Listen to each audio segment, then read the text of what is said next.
ونعوذ بالله من شرور أنفسنا ومن سيئات أعمالنا. أما بعد،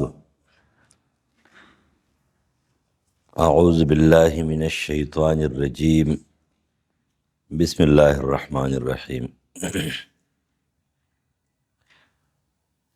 تفسیر د تعوذ او تسمیه. اعوذ بالله تعوذ وی او الاستعاذہ ته وی، او بسم الله الرحمن الرحیم ته التسمیه وی. اولنې بحث په استعاذی کې دی. اعوذ بالله په استعاذی کې امام فخر الدین رازی نقل کوي چې 15 د استعاذی ارکان دي. یو الاستعاذتو، پناه غوښتل، دا یو رکن دی. والمستعیذ، کم سړی چې پناه غواړي او پناه غوښتونکی دی نو هغې ته المستعیذ وی. والمستعاذ به، چې په کومې الفاظو باندې څوک استعاذه غواړي او د چا په واسطه باندې غواړي د الله اعوذ بالله، نو هغې ته مستعاذ به وی. والمستعاذ منه، د چا نه استعاذه غواړي نو مستعاذ به په چا باندې استعاذه غواړي؟ الله باندې پناه غواړي. د چا نه غواړي؟ والمستعاذ منه، شیطان نه غواړي، د نور څه نه غواړي. او پنځم رکن والشیء الذي لاجله تحصل الاستعاذه، هغه شی د هغې په وجه باندې استعاذه حاصلیږي.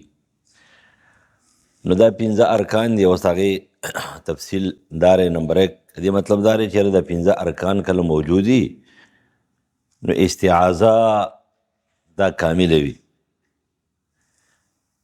اولنۍ خبره، اولنۍ رکن د اعوذ بالله سره الاستعاذتو، استعاذه پناه غوښتل. دا ماخوذ دی د عوض نه، عوض نه ماخوذ دی. عوض پناه غوښتلو ته ما تاسو ته ویلو چې عوض اصل کې هغې برګې ته وایي، هغې ستنې ته وایي، هغې ډانګي ته وایي چې هغه سړی په درمن کې نال کي یا په داسې کلاو ځګي باندې نال کي او هغې ته ټانټې کېدي، پلاله ورته کېدي، بوس ورته کېدي د هوا په جانب باندې چې هوا یې وړي نه، نو هغې ته عربي زبان کې عوض وایي. نو استعاذه چې کومه دی نو دا هم ماخوذ دی د عوض نه، او عوض عربي زبان کې پناه غوښتلو ته وایي. نو لغوي معنی هم دغه ده. ابن جریر طبري خپل تفسیر کې نقل کوي چې لغت کې الاستجارتو. ابن عطیه امام قرطبي هغه نقل کوي چې استعاذه څه ته وایي؟ الاستجارتو والتحیز والتسجین الى الشیء على معنى الامتناع به من المکروه. چې استعاذه استجارې ته وایي، پناه غوښتل، پناه غوښتل، ځان بچ کول، ځان قلابند کول، ځان منع کول د هغه شي نه چې مکروه وي. یعنې یو مکروه شي نه، ناپسندیده شي نه ځان بچ کول، ځان محفوظ کول، ځان په چاردیوارۍ کې بندول.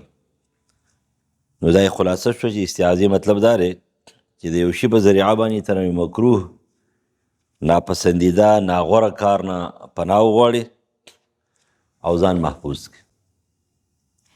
نو د دې ته استعاذه وایي او تعویذ ورته وایي. نو لغوي معنی څه شوه؟ الاستجارتو، پناه غوښتل. څه معنی شوه؟ الاستجارتو، پناه غوښتل. دغه معنی جمهور علما کړي. دا یو رکن شو. دویم رکن د استعاذې والمستعیذ، دویم رکن شو مستعیذ. مستعیذ معنی پناه غوښتونکی. مراد نه هر هغه مسلمان دی چې هغه طالب الاستعاذه وي.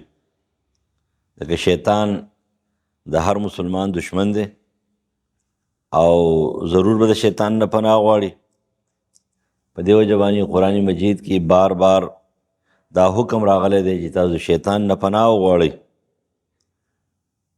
عند کل قرات، چې کله قرات په قرآن شروع کې نو ته پناه وغواړه د شیطان نه. په مانځه کې دننه اعوذ بالله ووایه، د شیطان نه پناه وغواړه. نو یو هغه مستعیذ دی، پناه غوښتونکی دی، دا هر مسلمان دی. هر مسلمان دا طالب الاستعاذه دی، دی به پناه غواړي د شیطان نه، ځکه چې حکم دی ورته په قرآن او حدیث کې چې ته به د شیطان نه پناه غواړي. دریم نمبر المستعاذ به. مستعاذ به اصل کې هغه لفظ دی چې په هغې باندې ته پناه غواړې، نو په هغه لفظ کې نوم د الله دی، په الله باندې پناه غواړې د شیطان نه. نو دواړه خبرې پکې دي چې المستعاذ به. امام رازي وایي چې لفظ د اعوذ بالله دی، یعنی هغه لفظ چې ته په هغې باندې پناه غواړې نو هغه په نوم د الله به غواړې، نو مستعاذ به د اعوذ بالله شو. یعنی کم لفظ باندې چې تر شیطان نه پناه غواړې په واسطې د الله سره، هغې ته المستعاذ به وایي. رکن ثالث شو، دریم نمبر رکن د اعوذ بالله شو. څلورم نمبر رکن المستعاذ منه. د چا نه پناه غواړې؟ نو د شیطان نه پناه غواړې. مستعاذ منه شیطان شو، خوا انسی وي او که جني وي. من الجنة والناس، د پیریان نه وي او که د چا نه وي د انسانانو نه وي، نو دې ته مستعاذ منه وي. او پنځم رکن والشیء الذي تحصل لاجله الاستعاذه. د څه شي نه پناه غواړې؟ نو د شیطان د وسوسو نه چې کومه دی پناه غواړو د دفاع خاطر په اعتبار سره چې موږ تی منع شو، موږ تی محفوظ شو.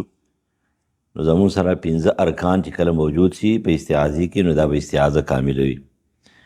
اولنۍ خبره چې کوم رکن اول دی نو هغه سره هغه استعاذه زده کول. دا استعاذه خو ته زده کوې، د څه ته ویل کېږي؟ الاستعاذه، چې اعوذ بالله تحقیق دی الاستعاذه، پناه غوښتل. پناه چې غواړې د هغې دپاره به څه وې، څه الفاظ به وې. دویم المستعیذ، پناه غوښتونکی هر مسلمان.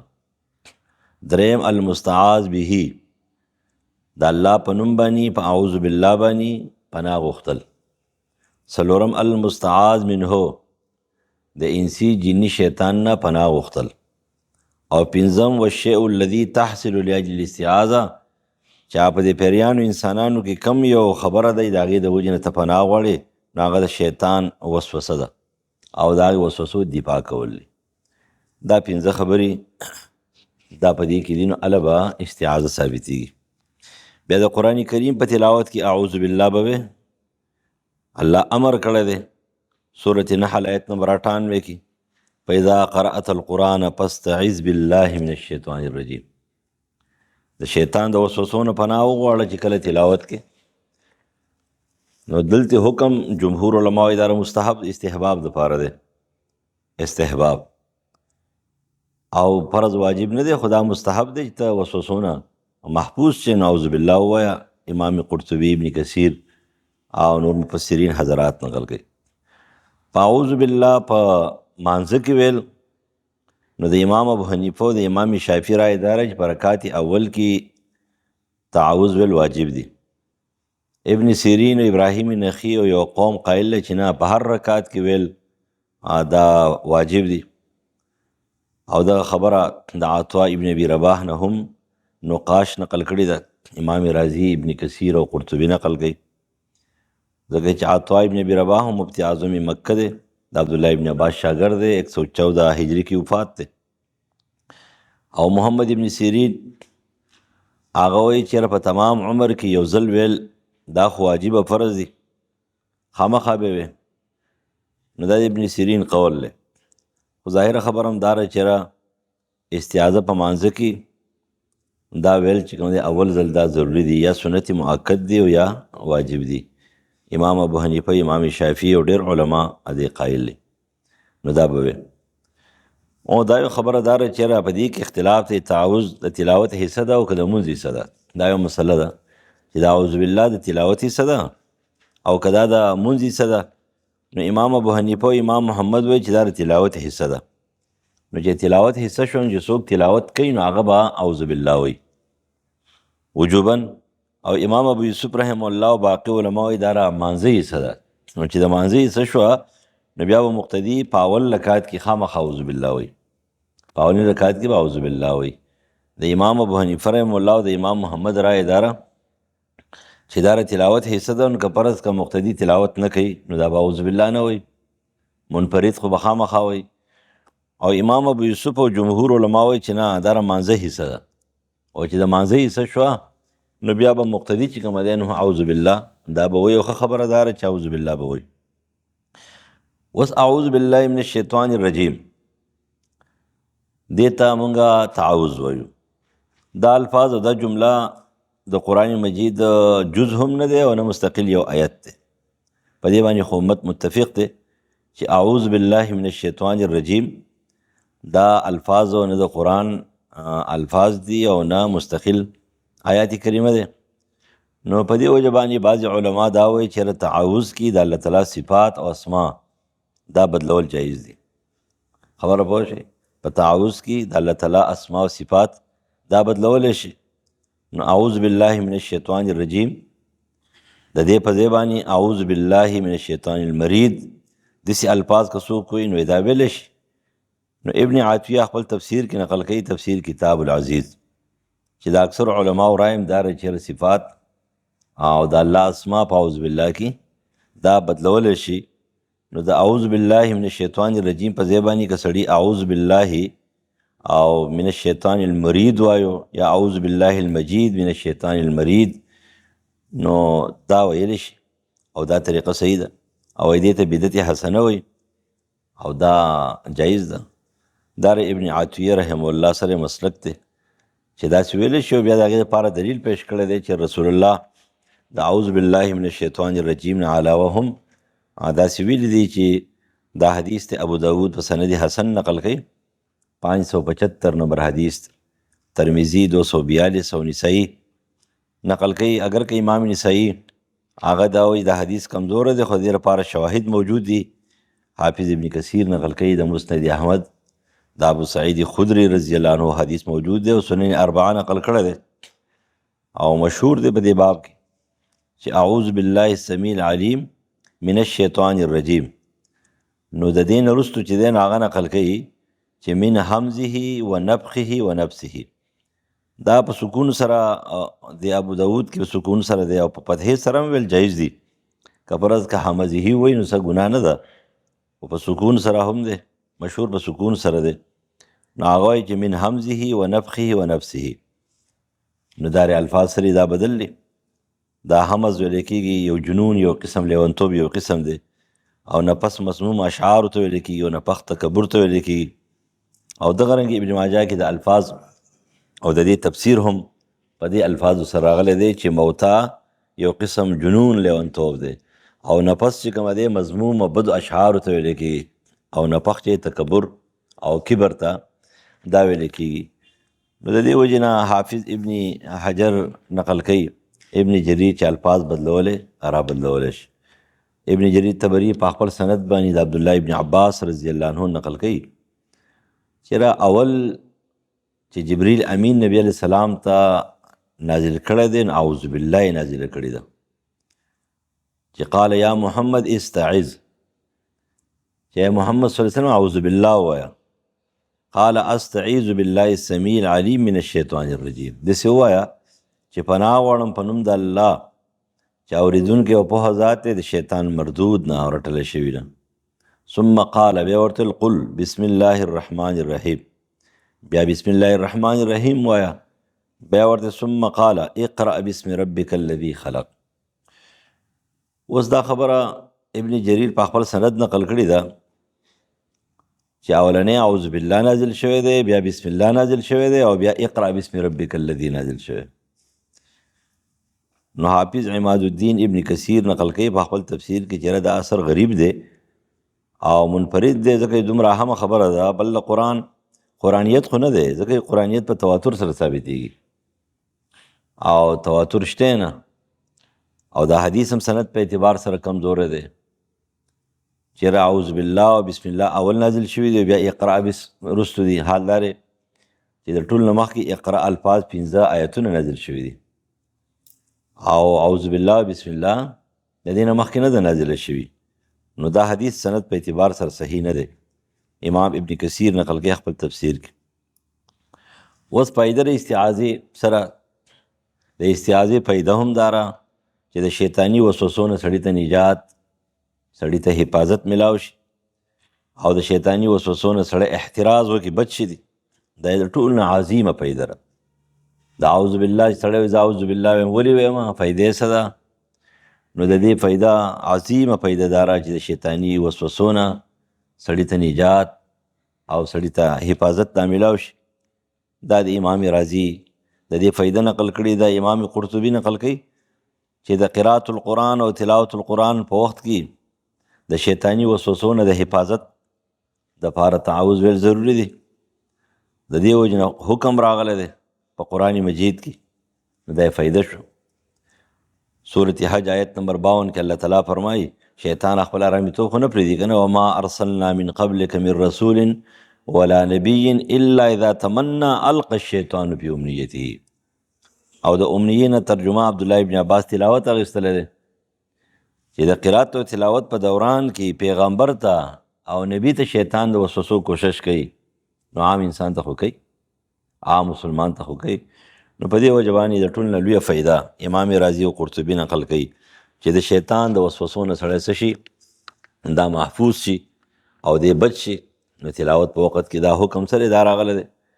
سورة اعراف آیت نمبر 199 2000 کې الله فرمایي چې خذ العفو وامر بالعرف واعرض عن الجاهلین واما ينزغنك من الشیطان نزغ فاستعذ بالله انه السمیع العلیم. دا شان دي دا مضمون په سورة فصلت کې راغلی دی آیت نمبر 35-36 کې، او په سورة المؤمنون آیت نمبر 96 97 98 کې دا موجود دی. نو په دې وجه باندې اعوذ بالله حکم په قرآن او حدیث کې بار بار ذکر دی چې د شیطانی وسوسو نه سړی په مانځه کې، په تلاوت کې، په نور زندګۍ کې داسې شي دا محفوظ شي. او غالبا د شیطان دپاره ایټم بم دی. ګورئ د شیطان دپاره ایټم بم دی. په بل شیز باندې دومره نه تختی شیطان. شیطان په اعوذ بالله تختی، شیطان په اذان تختی، شیطان په اقامت تختی، او شیطان په دعا تختی. دعا هم شیطان تختی. نو دا د شیطان د ځغلولو دپاره چې کوم یو لوی سبب دی. اوس خبره دا ده چېرې سړی قرات کوي نو قرآن کې حکم دی چې کله تلاوت کې فاذا قرأت القرآن فاستعذ بالله. نو په دې کې د ائمو حضراتو یو اختلافي مسله ده چې دا اعوذ بالله چې کوم تعوذ دا به د قرات نه مخکې وي او که وروسته به وي. په قرآن کې خو داسې راغلی دی چې فاستعذ بالله. نو جمهور سلف خلف ته دې خبرې قایل دی چې قبل القرات پکار دی او قبل القرات په اعوذ بالله وي. او د هغې وجه دا چې سړی وسوسې دفع کوي. خو د اول نه دفع کوي چې شیطان د تلاوت ګډوډ نه کړي. نو په دې وجه باندې جمهور علما دې قایل دي او هغې دا حکم دی چې د قرات نه مخکې به اعوذ بالله وي. نو ته چې په قرآن کې خو داسې دي چې فاذا قرأت القرآن فاستعذ بالله. نو هغې دې معنا دا ده اذا اردت القراءة، کله ته اراده د قرات کې، دلته به اردت پکې وي. نو ته زه ستا سره دا نه منم. اردت پکې به کوم ځای کې دی؟ الفاظ خو په قرآن کې دغه دي فاذا قرأت القرآن فاستعذ بالله. کله چې ته قرات او لوستل وکړې نو بیا اعوذ بالله وایه. نو هغوی د دې داسې مثال دی لکه څرنګه چې سورة مائده کې الله تعالی فرمایي چې واذا قمتم الى الصلاة فاغسلوا. نو بیا خو معنا دا شوه چې کله مونځ وکړې نو د مانځه نه وروسته چې کوم دی بیا اودس کوه. مونځ وکړې که نه بیا مانځه نه وروسته اودس کوه. نو که په هغه ځای کې نه منې نو دلته به هم نه منې.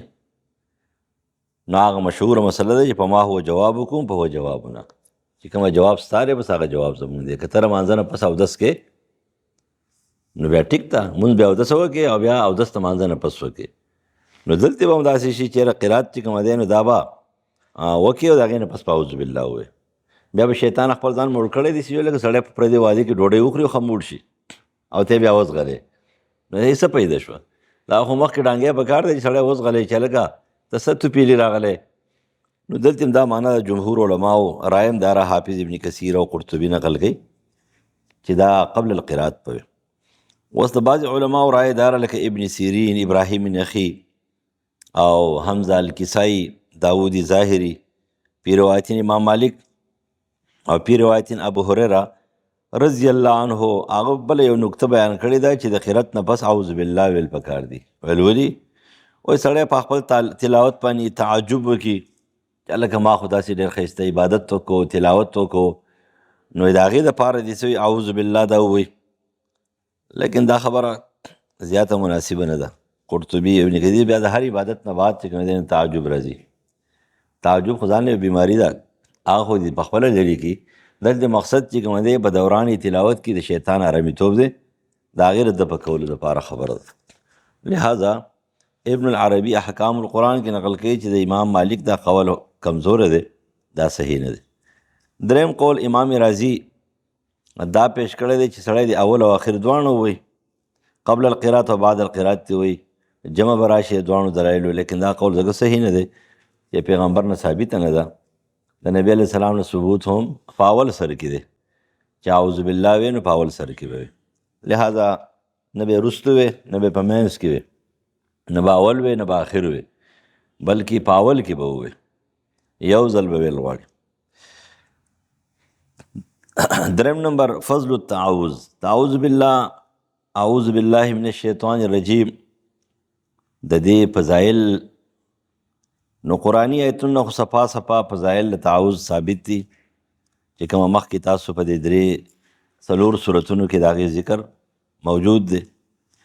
خو په احادیثو کې او په آثارو کې د اعوذ بالله فضایل نو کم چې صحیح روایت دی نو په هغه کې یو روایت د صحیح مسلم دی، 2708 نمبر حدیث دی، موطا مالک، مصنف د عبدالرزاق او مسند احمد، امام ترمذی 3437، نسائی کتاب د عمل اليوم واللیلہ، امام دارمی، ابن ماجہ، ابن حبان او امام بحقی. دا ټول نقل کوي د خوله بنت حکم رضی الله تعالی عنها نه. هغه فرمایي قالت سمعت رسول الله صلی الله علیه وسلم یقول من نزل منزلا. یو سړی دی هغه یو ځای کې پړاو واچوي، یو ځای کې ټکانه ونیسي، یو ځای کې ته ورشي کیني، ثم قال، بیا وایي دا کلمات چې اعوذ بکلمات الله التامات من شر ما خلق. دا اعوذ بالله ده، الفاظ بدل شو کنه، اعوذ بکلمات الله التامات من شر ما خلق. دا مستقل، دا معمولی غوندې جمله ده چې پناه غواړم په کلماتو د الله چې پوره دي د شر د مخلوقاتو. نو لم یضره شیء حتی ارتحل، هیڅ شی ورته ضرر نشي رسولی، د کوچه پوري، د سفر د روانېدلو پوري دی به د الله په حفاظت کې وي. دا خو مختصر الفاظ دي که نه، اعوذ بکلمات الله تامات من شر ما خلق. دا یې لوی فضیلت شو. دویم حدیث دی د عبدالله ابن عمر رضی الله عنه نه، دا په سند حسن باندې ابو داود 2630 نمبر دی. یو حواله به ورکوم، نور بیا ګرانی، مسند احمد، نسائی عمل اليوم واللیله کې، حاکم مستدرک کې، حاکم ورته صحیح وي او ذهبي ورسره اتفاق کړی دی. او حافظ ابن حجر هغه په تعلیق علی اذکار النووي هغه ورته حسن ویلی دی، فتوحات الربانیه هغه ورته حسن ویلی دی. د عبدالله ابن عمر رضی الله عنه حدیث دی، رسول الله فرمای قال کان رسول الله صلی الله علیه وسلم اذا سافر، او رسول الله سفر به کولو، فاقبل علیه الليل، شپه به متوجه شو، نو دا الفاظ به ویل قال یا ارض ربی وربک الله، ازمکی زما او ستا رب الله دی، اعوذ بالله من شرک، زه پناه غواړم په نوم د الله ستا د شر نه، ومن شر ما خلق فیک، او پتا کې چې کوم پیدا دي د هغې د شر نه، ومن شر ما یدب علیک، او د شر د هغه نه چې په تا باندې ګرځي او حرکت کوي، ومن اسد و اسودین، او کدا زمری او کزمری، ومن الحیة والعقرب، او کماران او لړمانان وي، ومن ساکن البلد، او چې څومره اوسیږي په دې کلي کې، ووالدي وما ولد، او هغه چې توالد تناسل دې کېږي، پلار وي او زوی وي او بچی وي، دې ټول نه پناه غواړم. نو دا د اعوذ بالله چې کومه دی په بله خبره پناه نه غواړي چې 2 رکعته نفل یې وکړو پناه یې وغوښتله، نه، پناه یې په اعوذ بالله وغوښتله. نو دا دویم حدیث دی او دا حدیث حسن دی. دریم حدیث امام مسلم نقل کړی دی 2203 نمبر حدیث دی د عثمان ابن ابي العاص الثقفي رضی الله عنه نه. هغه وایي اذا علم انه اتى النبي الله فقال يا رسول الله ان الشيطان قد حال بيني وبين صلاتي وقراءتي يلبسها علي. واذا علم نبی علیہ السلام ته وایي د الله رسوله دا شیطان زما په مانځه او د قرات په منځ کې خلط ملط پیدا کوي، ګډوډ کې را باندې. نو ما ته رسول الله وفرمیل فقال له رسول الله ذاک شیطان یقال له خنزب. دا یو شیطان دی چې دی مانځګزار باندې مسلط شوی دی او د دغه شیطان نوم خنزب دی، د غونډې نوع نوم خنزب دی چې دا په مانځه کې کومه وسوسه چې د دغه شیطان نوم خنزب دی.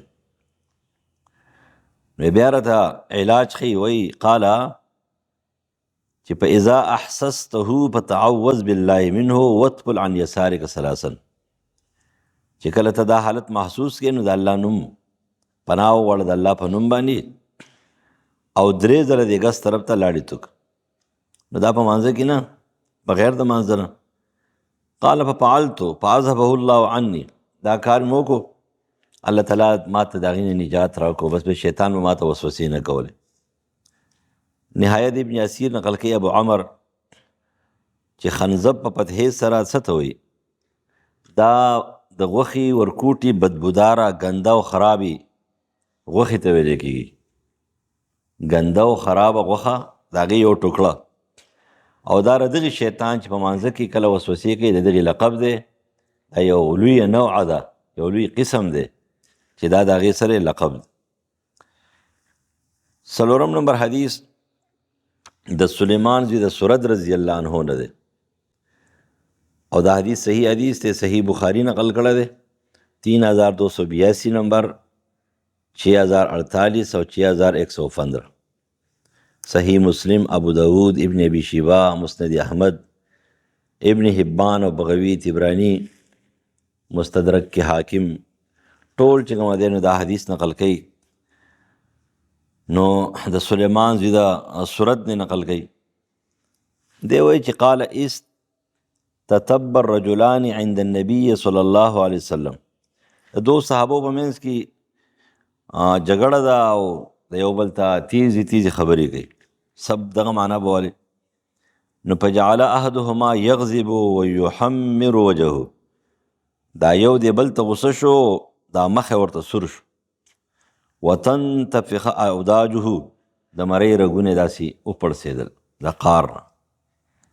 او پر روایت د ابو امامه باهلي او د ابن مسعود رضی الله عنه کې ابن ماجه او احمد ابن کثیر کې نقل کوي، نو کې سره دا الفاظ راغلي دي چې فتمزغ انف احدهما غضبا، چې د غصې نه دي پوزې ټوپونه وهله.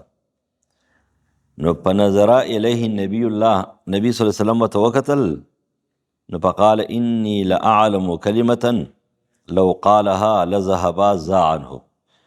چې ما ته داسې یو کلمه معلومه ده، که فرض که دا غصې والا سړی وللي نو دا کوم حالت چې په ده جوړ شوی دا به ختم شي، غصه به ختم شي. نو حکم الفاظ دي، هغه سړی پاڅېدلو او لاړو، او نبی علیہ السلام خبره ورته وکړه چې نبی علیہ السلام د الفاظ ویلي چې اعوذ بالله من الشیطان الرجیم وی. نو فقام الرجل ممن سمع النبي الله فقال هل تدري ما قال رسول الله آنفا. وی تا ته پته ده چې رسول الله ستاسو د جګړې په وجه څه وویله؟ څه وویل؟ قال انی لاعلم کلمه لو قالها لذهب ذا عنه.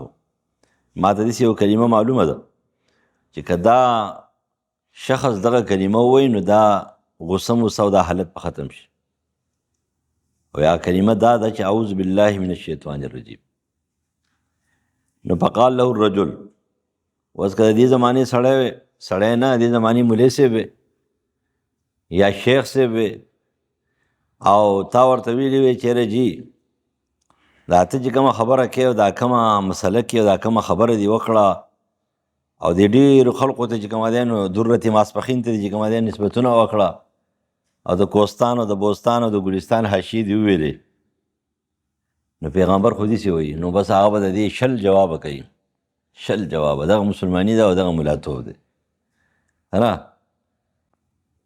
او امام ابو حنیفه رحم الله پسې ورپسې امام ابو حنیفه رحم الله ته حماد چې کله حدیث پیش کړو هغه لاړو دیواله ته ډډه وواله، بلکې ابن عبدالبر خو نقل کوي په تمهید کې چې د امام ابو حنیفه رحم الله ته چې کوم حدیث حماد مرګري پیش کړو کوم حدیثو دا ما بل کتاب کې نه لیدلی، دا صرف ابن عبدالبر کې دی په تمهید کې چې دا حدیث چې کوم فاتحه خلف الامام چې دا حدیث ته پیش کړو امام ابو حنیفه رحم الله لاړو دیواله ته ډډه وواله. چا ورته ویل چې امام نعمان ته خو چېرته غلی کېږي نه؟ هغه ورته ویله ویل ما ته څه ووایو پیغمبر حدیث ویل زه جومات کې ناست یم ګرجه کې. مطلب یې دا دی چې عیسوي ته ښکارم یهودي ته ښکارم د پیغمبر د خبرې جواب وکړم. هغوی غریبانانو ځان خلاص کړی دی اذا صح الحدیث فهو مذهبي. خو له دې زمانې چې کومه شیزونه دي نو هغې ته حیران به نو که تا ورته وویل دی له غوسه ورشي چې لکه ته ما ته دا خبره کې ولې ته څه شی و دغه شی نو د پنځلسمې صدۍ لوښی نو ستا خبرې به ټولې ټیکي ټولې خبرې به ټیکي. نو هغه ورته حدیث پیش کړي دی غله چوپ چاپ پاتې شي دغې ته مسلمان وایي. دی ورته څه وایي فقال له الرجل امجنونا تراني لیونی ته ښکارم پاګل ته ښکارم چې د پیغمبر حدیث او د پیغمبر خبر یا ته وکړو زه به دا اوس هم چې کنه جګړه وکړم بس سیده ویل اعوذ بالله من الشیطان الرجیم ایسته لاړ. دې ته ویل کېږي صحیح دا چې قرآن او سنت په مقابله کې راشي که نه هر یو سړی وایي چې نه نه نه مونږ خو اول قرآن دی بیا حدیث دی، اول قرآن دی بیا حدیث دی. چې کله ورته بیا ته قرآن او حدیث پیش کړې که نه بیا هله پته ولګي چې کله دی غوسه شي. کله چې یو سړی پېژنې دی سړی دی که خر دی نو غوسې په حالت کې پېژنه. چې کله غوسه شي که نه بیا پته ولګي چې دی سړی دی که دی خر دی که دی ملا دی او که داسې کدو دی. نو د دې پته بیا په چا کې لګي په غوسه کې لګي چې دی لګیا دی او دلایل وایي او خانه خوا دی غټ ډانګې ورسره دی او شل ټوپکمار ورسره دي شل ټوپکمار ورسره دي او خانه دی وایي لګیا دی چې زه خو شیخ العلامة الدهر والقهر او دا غټې غټې جامې اغوستلې دي او دا دې ځان له اسراف کړی دی چې د دریو کسانو جامې ته یوازې اغوستې دي. نه دا اسراف نه دی. نبی علیہ السلام ام سلمہ مشکات کې حدیث دی که نه په دې حدیث په الفاظو باندې تاسو به طالبانو زما ښه نه راځي که تاسو مې سوچ کړی پروز کال چې کومه دی وي جینۍ تپوس وکړه یاره جي ویل دې حدیث خو ما د شلو کسانو تپوس وکړو ویل یو هم پرې نه پوهېږي دې څه مطلب دی. نو هغه حدیث چې کله بیان یې وکړو نو ما ویل چې واقعي چې د طالبانو د سر نه پام نشته دی یا به پوهېږي پې هم نه چې ام سلمہ رضی دا لوپټنه دی 2 ځله تاو کړو دسي. دا بعضې بزرګانې ښځې چې دي باجیانې دوی خانه لوپټې داسې تاو کړي چې حیران به شي 6 ځله 6 ځله به نه تاوې. نبي علیه السلام دا څه کوي دا اسراف دی. غوږ کېدی که نه د ښځې دپاره ستر د عورت څومره ضروري دی یخته پټول قرآن او حدیث کې حکم دی خو چې هغې لوپټه دوهره 2 ځله داسې تاو کړې وه ویل یو ځل تاو که یو ځل داسې تاو که او دا باقي چاله ورکړه چې ځان لوپټه کړي یو ځل تاو که دا اسراف دی 2 ځله تاوهل. د پردې اهتمام په یو ځل باندې کېږي. نو چې تا د 3 کسانو د 4 کسانو جامې یوازې اغوستې دي د پرتوګ نه چې کومه دی نو د 6 کسانو پرتوګ جوړېږي او دومره غټ کمیس ته اغوستلی دی چې یو جبی چې کومه دی د هغې نه د لقمان چې کومه دی کمیس جوړېږي کمیس جوړېږي او بیا د هغې سره خانه دومره غټ صادر او دومره غټ چې کومه دی 6 ګزه صادر او نو خو پرېږدوه یو شی چې ګرځي دا چې کوم ورته ځان ته زبرګان وي یو شی قسم دی د 4 کسانو جامې ورسره کېږي. دا څه شی شو؟ دا اسراف نه شو؟ دومره کلاو جامې دا په څه شي کې دي؟ دا څه لپاره اغوندي؟ دا ریاکارۍ دپاره د بزرګۍ زه بزرګ یم صحابو داسې ژوند تېر کړی دی هغوی سره دومره دا جامې داسې اغوستې. نو خبر هم داره نو دغې خلق یې دغې زبرګ ته چې ووې پتا قربان نو پتا قربان ته ووې چې لږه جي ستا دا طریقه کار نبی علیہ السلام د وفد عبدالقیس نه ستوني کټ کړي ستا نه ستوني چې کومه دی نو هغه دومره دي چې تا پکې لاسونه پټ کړي او 6 ځله دې راتاو کړي د دې ځای نه د نستوني حق وړاندې نشته دی. مبارک پوری تحفة الحوزی کې نقل کوي د دې لیچ نه اخوا د کمیس ته نستوني حق نشته دی او د دې ګوتو د سوکې د چغې او د کوټ یخني که نه د چغې او د کوټو حدبندي د ګوتو د سوکو پورې ده او د کمیس حدبندي دې پورې لکه زمونږ دا چې دي یعنې دا ښه صحیح دي دا ردیځې پورې ده. او ستا کمیس چې کوم دی نو تا خو دومره نستوڼې کړي دی چې هغه ترې لاندې زانګي، یو لیش دو لیش چې کوم دی نو هغه د ګوتو رسوکې نه اخوا دي، او ته یې ښه نه راتاو کړې او داسې راتاو کړې، نو ولې راتاوې، ولې اسراف کې؟ د عامو خلقو جامې د 4 ګزو نه کېږي او ستا جامې د 10 ګزو نه کېږي. سمه قندهارۍ ښځې ته بیا شوې نو قلار ونه کښېنې. نو نبي علیه السلام حدیث د اورېدلو سره څه ویلی چې ولې زه ته لیونی ښکارم، پاګل ته ښکارم، زه خو صحابي یم، د پیغمبر شیدا یم. دې ته مسلماني وایي. دا مسلماني په امام ابو حنیفه رحم الله کې وه، په امام شافعي کې وه، په دې ټولو امامانو کې دا مسلماني موجوده وه. ځکه چې کله حدیث پې واورېد و چوپ چاپ پکې ناست. دا یاد ساتي د هر چا خلک جواب کولی شي، خو د الله او د رسول جواب نشي کولی، او د مور و پلار د خبرې څوک جواب نه کوي. او چې استاد د څه وایي که نه چې کومه د قانون خبره نه وي نو هغې جواب هم نشي کولی. اوس که د حدیثو خلاف خبره مور پلار هم کړل بیا جواب کې، او که استاد کړي د هم بیا جواب. و تعویل د دې قول چې اعوذ بالله من الشیطان الرجیم د دې ترجمه څه ده؟ هغه مشهوره ترجمه ده، تاسو ته معلومه ده. حافظ ابن جریر هغه ترجمه داسې کوي چې اعوذ بالله من الشیطان استجیرو بجناب الله من الشیطان الرجیم، پناه غواړم د الله په ذات باندې د هغه شیطان نه چې هغه مردود دی. دا یې ترجمه ده. دویم نمبر ترجمه هغه هم ابن جریر کړې ده، نو پای کې لږ الفاظ زیاتې کړي دي چې استجیر بالله دون غیره، استجیر بالله دون غیره بین سایر خلقه من الشیطان. زه پناه غواړم په نوم د الله د بل چا نه، ټولو مخلوقاتو کې د بل چا نه، پناه غواړم په نوم د الله د بل چا نه. د چا نه غواړې؟ د شیطان رجیم نه. ان یضرنی فی دینی، زما دین ګډوډ کی، او یصدنی عن حق، د حق نه مې واړی، او یلزمنی لربی، او یا د رب سره مې چې کومه دی مجرم جوړ کی چې رب ته مجرم شمه. لیکن دا یو وضاحت هغه خپل کړی دی، صحیح معنی هم دا اولنۍ ده، استجیر بجناب الله من الشیطان الرجیم، پناه غواړم په ذات د الله باندې د هغه شیطان نه چا مردود. د دې وجې نه د قرات په دوران کې تعوذ به کوې چې د شیطان نه محفوظ شي، په افتتاح کې کوي. اوس لفظ د تحقیق د شیطان او رجیم، شیطان او رجیم، شیطان ماده را شین توا نون، شیطان ماده څه شوه؟ شین توا نون. شین توا نون چې په کومې لفظ کې وي په عربی زبان کې چرته هم کم لفظ راغی او د هغې په اصل ماده کې شین توا نونو، نو په دې کې به د لرېوالي بعد، هلاکت، باطل، دا معنی به وي. بعد، هلک، بطل، احترق، دا څلور معنی چې کوم دی لغوي لحاظ سره په دې کې موجود دي. چې کوم ماده کې شین توانون وي نو د دې په معنی کې به څه وي؟ بعد، لرېوالی، هلکه، هلاکت، بطله، باطل شو، برباد شو، احترقه، وسوځېدو.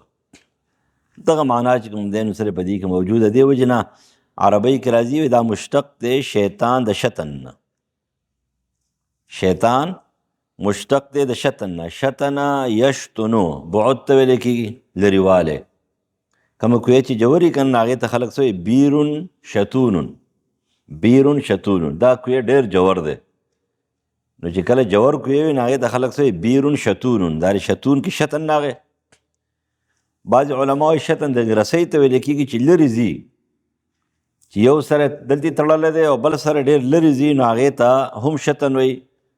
وایي شتن الحبل دې معنا شوه چې په دې ځای پورې تړلی دی او ډېر لرې دی ګزار کړه اخر ته ورسېدله. لیکن ظاهره معنا هم دا را ابن کثیر او امام قرطبي لسان العرب چې شیطان دا ماخوذ دی د شتن نه. شتن عربی زبان کې انتهایی لرې شیز ته وایي، بعد ته وایي، او دا د هلاکت او د بطلان او د احتراق معنا پکې موجوده ده. دا راجح قول. د بعض علماو رایې دا ده چې نه، شیطان د دې اصل ماده چې کومه دی شین توا ده، دا د شاته نه دی، شاته. نو چې شات شي نو شات معنا شوه شین الف توا، نو شیطان د شات نه ماخوذ دی، معنی د هلاکت او سوځېدل نو شیطان هم د اور نه جوړ دی او سړی په اور سي ځي، اور ته اچوي که په خپله به هم اور ته ځي. نو دا معنا د بعضې علماو د ابن عطیه خپل تفسیر کې نقل کوي، د تفسیر نوم دی محرر الوجیز فی تفسیر کتاب العزیز.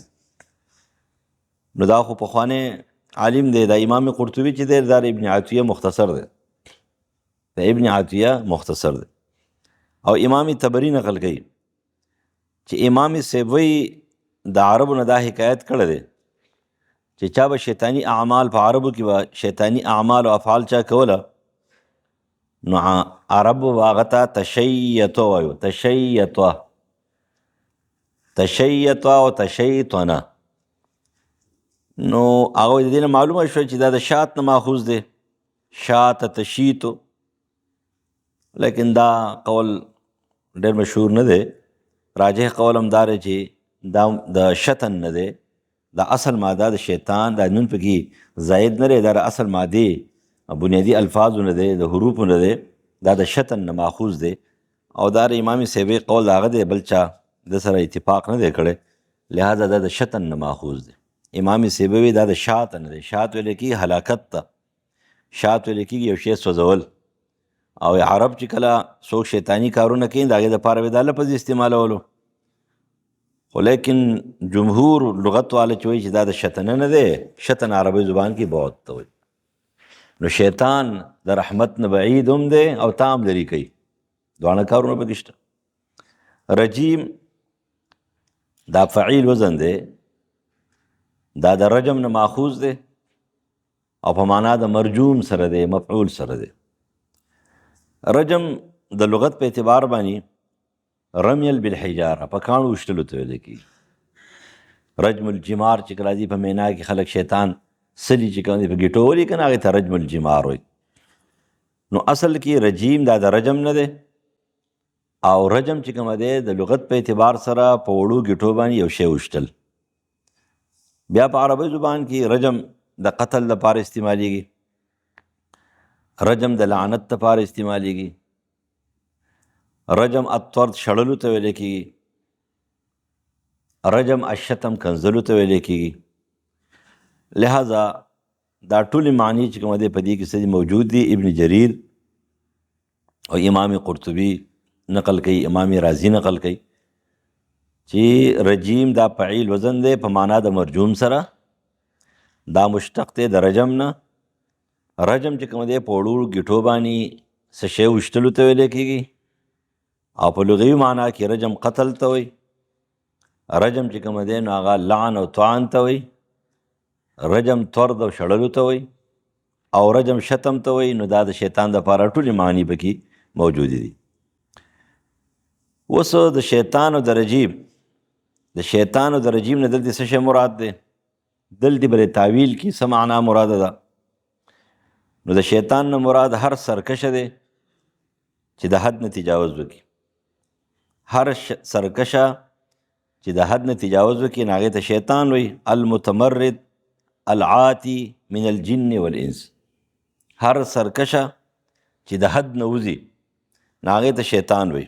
دغه معنا عبدالله زوی د عباس رضی الله عنه کړې ده، حافظ ابن کثیر د هغه نه نقل کړې ده چې شیطان څه ته ویل کېږي؟ کلو متمرد من الجن والانس والدواب، هر هغه سرکشی د حد نه وځي، که دا پیری وي، که دا انسان وي، او که دا ځناور وي، خو هغې ته شیطان ویل کېږي.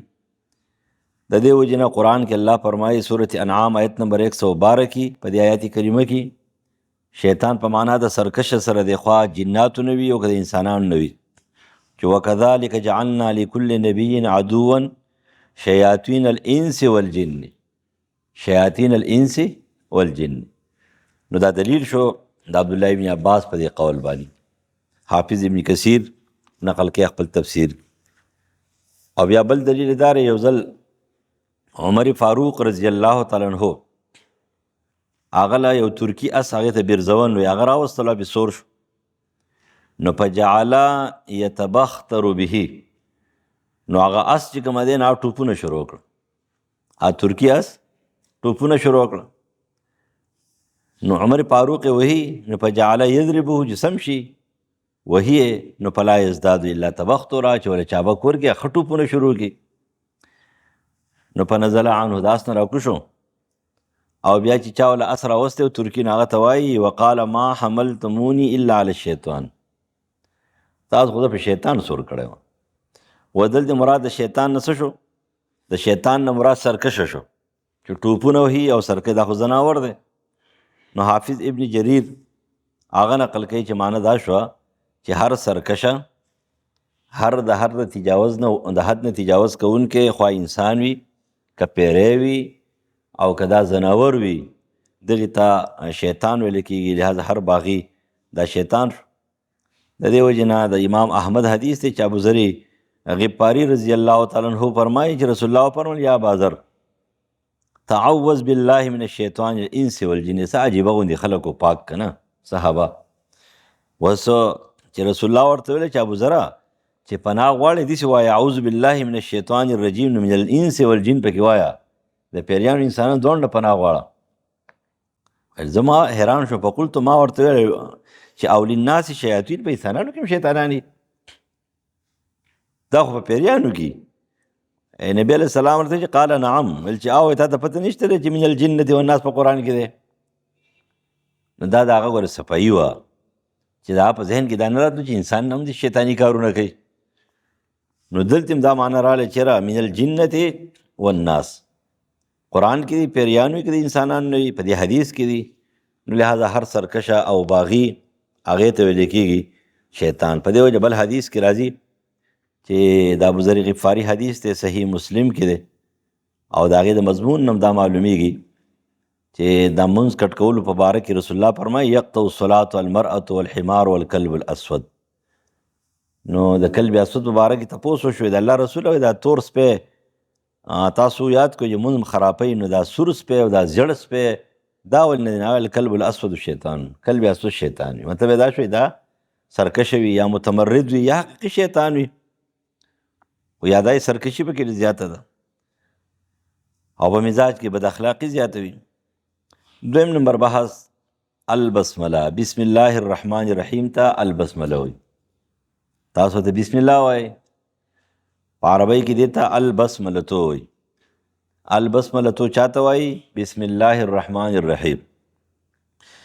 د بسملې په باره کې یو معنی فضیلت د بسملې بسم الله الرحمن الرحیم متعلق فضائل.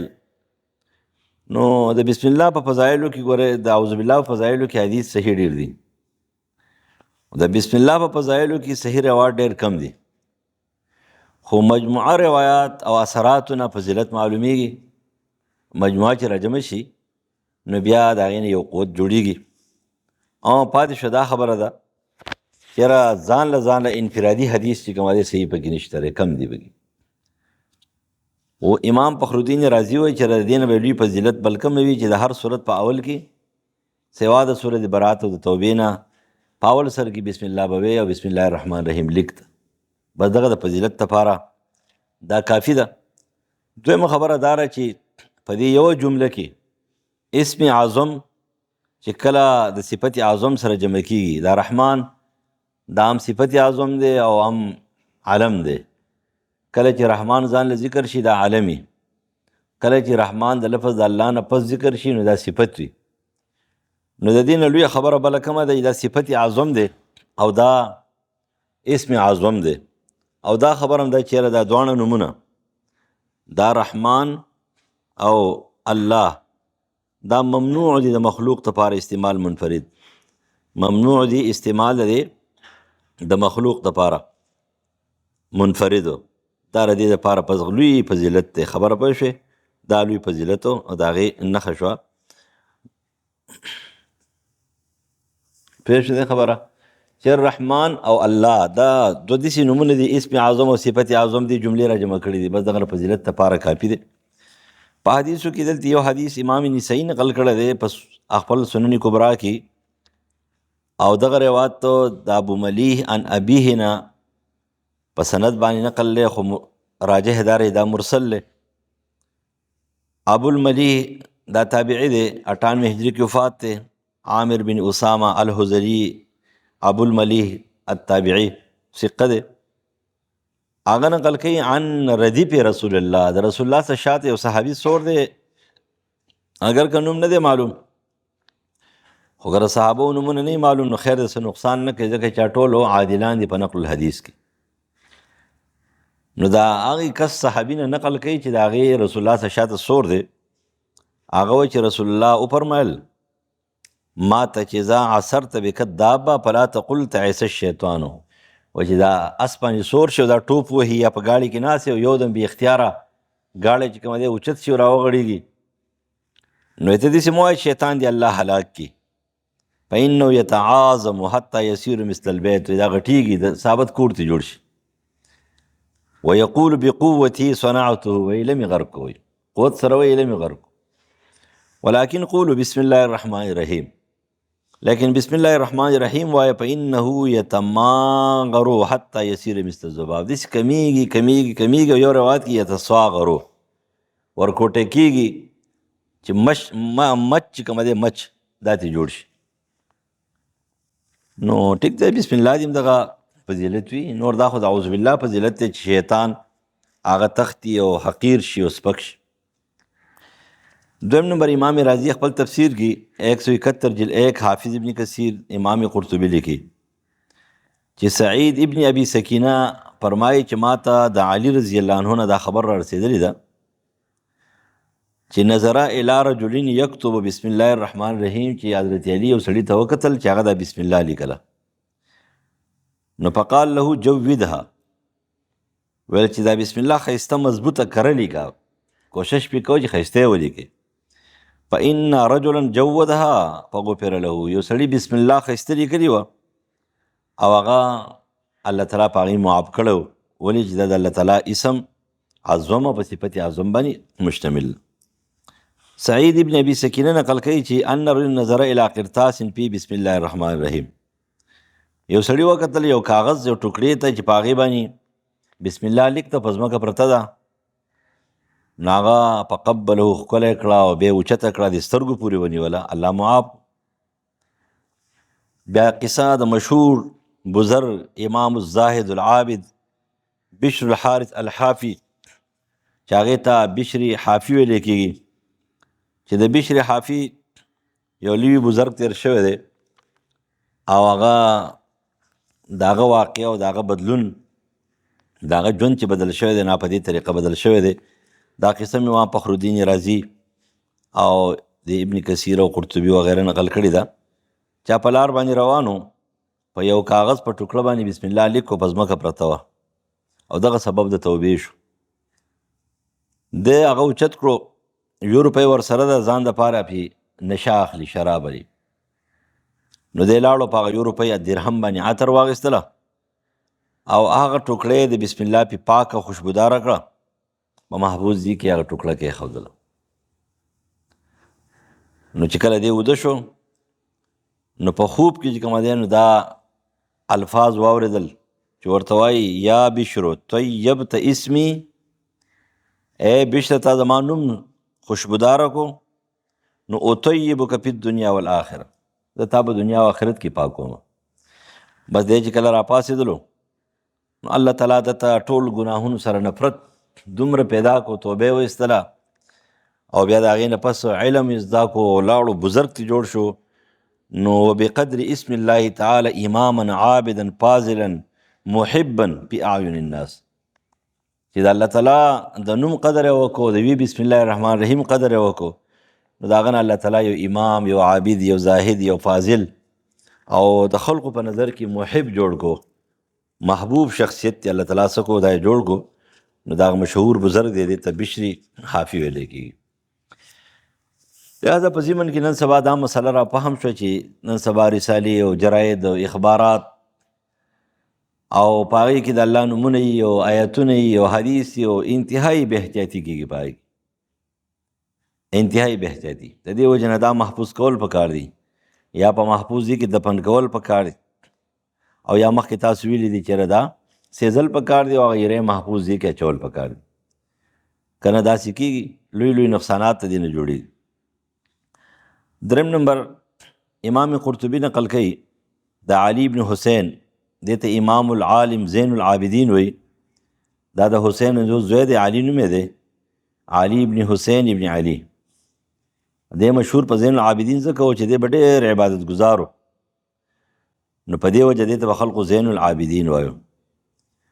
د سورت بنی اسرائیل آیت نمبر 46 په تفسیر کې امام قرطبي بیانې د زین العابدین د علي ابن حسین رحمه الله یو قصه 93 هجری کې د وفات ته. دغه آیات د سورت بنی اسرائیل آیت نمبر 46 کې وَإِذَا ذَكَرْتَ رَبُّكَ فِي الْقُرْآنِ وَحْدَهُ وَلَّوْا عَلَىٰ أَدْبَارِهِمْ نُفُورًا. نو هغه وایي چې اذا قلت بسم الله الرحمن الرحیم، او چې کله یو سړی بسم الله الرحمن الرحیم وایي نو دا د غیر الله بندگی چې کوي نو دا ټول وتښتي، او دا مشرکان به وتښتېدل چې بسم الله الرحمن الرحیم والرحمن الرحیم پکې کوم ځای نه راغی. د دې وجې نه دا جمله په کافرو ډېره بده لګي، دا بسم الله په شیطان هم ډېره بده لګي، په کافر هم ډېره بده لګي چې کله یو کار شروع کړي بسم الله الرحمن الرحیم وي. نو هغه د دغې آیت په باره کې وایي چې وإذا ذکرت ربک فی القرآن وحده معنی دا ده چې دا رحمان او الله د داسې الفاظ دي د بل چا دپاره ښودی نه شي. نو په دې کې یوازې د الله تعالی ذکر دی، نو دا خلک بد ګڼي، مشرکانو بد ګڼل.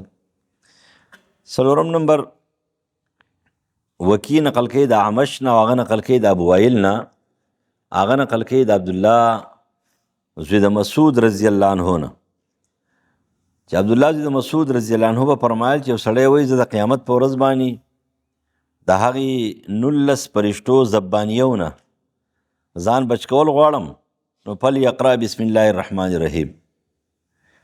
وایي ځکه چې بسم الله الرحمن الرحیم کې دي کې 19 حروف دي، نو هر حرف ته در پاره یو ډال شو، د حفاظت بچاو شو، یو جنه شو در پاره، دی به د هغې نه څه شي بچ شي. نو بسم الله کې 19 حروف دي، او زبانیه پولیس چې کوم دی دا هم څه دي، دا هم 19 دي. سورت مدثر آیت نمبر 30 کې الله فرمایي علیها 19 19 پولیس دي. نو د جهنم د پولیسو نه به الله تعالی بچ کړي، نو چېرته به لاړ شي؟ جنت ته به لاړ شي. امام قرطبي 128 جلد 1 پانی احکام القرآن کې دا نقل کوي.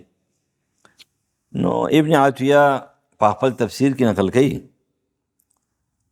په محرر الوجیز کې چېرې دا تفسیر چې دی دا ډېر نمکین تفسیر دی، وهذا من ملح التفسیر، چې دا ډېر نمکین تفسیر دی مزیدار، چېرې 19 حروف دي او 19 فرشتې دي. خو د هغه قول دا چې ولیست من متین العلم، چې دا مضبوط علم خبره نه ده. مطلب دا دی چې سندن هم ثابته نه ده او دومره مضبوط محکمه خبره نه ده، بلکې دا تفسیر کمزوره دی. اشاره د هغې دې ته دا تفسیر کمزوره دی، خو که الله تعالی یې کوي جو ټیک ده. 19 فرشتې دي او 19 حروف دي، هر یو حرف په چې کومه دی فرشتې دپاره مخې ته ودرېږي.